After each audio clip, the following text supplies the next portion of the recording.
All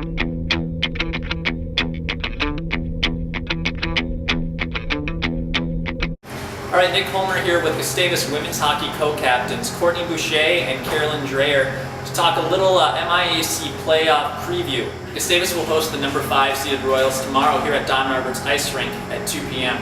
All right, we'll get into it. Courtney, Carolyn, first of all, thanks for joining us.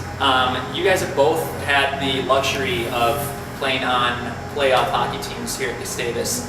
And that's almost become the norm for the program here. But just talk a little bit about what it means to be playing on another successful hockey team in your senior campaign. We'll start with you, Courtney.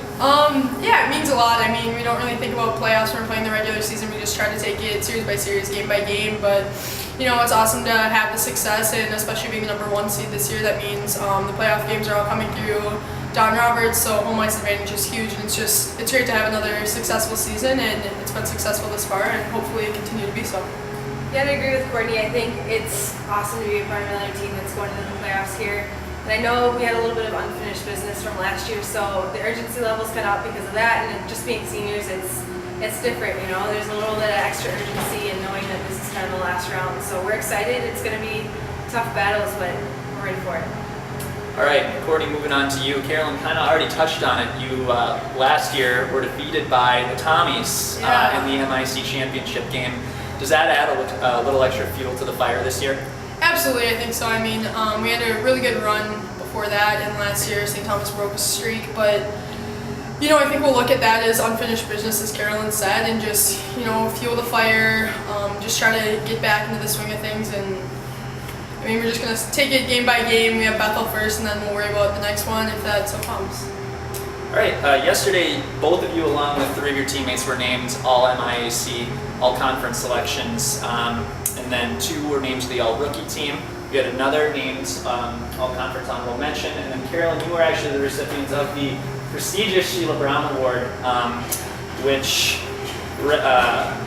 is quoted as someone who has made a long-term contribution to her team's success and who has consistently competed with good sportsmanship. So after earning all these individual accolades, how do you stay focused on those team goals, and how do you get your teammates to buy into that same concept? I mean, I think it's an honor for our team to get recognized in that way, and we did spend like a couple minutes yesterday acknowledging that, but I really think that individual awards are a testament to the team as a whole. I mean, half of those awards are based on stats, and that wouldn't have happened without somebody making a great pass or even like encouraging a teammate on the bench. And so, I mean, as much as that's great, we're staying focused by kind of like moving on, got bigger and better things to work for, and we just keep the team goals in mind. Yeah, like Carolyn said, I mean, half our team probably could have won those same awards, and we just got lucky enough to be recognized for that, which is awesome. But yeah, we just focus on team goals a lot and just keep going. Don't put a lot of emphasis on the individual goals. All right, and then Carolyn, after earning a win at Don Roberts Ice Rink last weekend against Gustavus, and then earning a 7-1 victory over St. Mary's last night in the MIAC quarterfinals, Bethel's a hot team right now. How are you guys preparing for the Royals coming into tomorrow's game? I mean, we're respecting them. They've played well. They've had some good games lately, but every game is different, and we can't approach tomorrow's game any differently than we would if they had lost those games. I mean, you can't win until you win, and so we're gonna get out there and focus on the things we can control, and I mean, that's kind of our game plan. Lastly, for our most important question of the day, black and blue or white and gold? White and gold, 110%. Black and blue. It's white and gold. It's definitely white and gold. Thank you to our cameraman, Chris Coquette, for chiming in on that. All right, thank you again to both Carolyn and Courtney for joining us here today, and all the best in tomorrow's game with the Royals here at Don Roberts Ice Rink. Thanks, Nick. All right.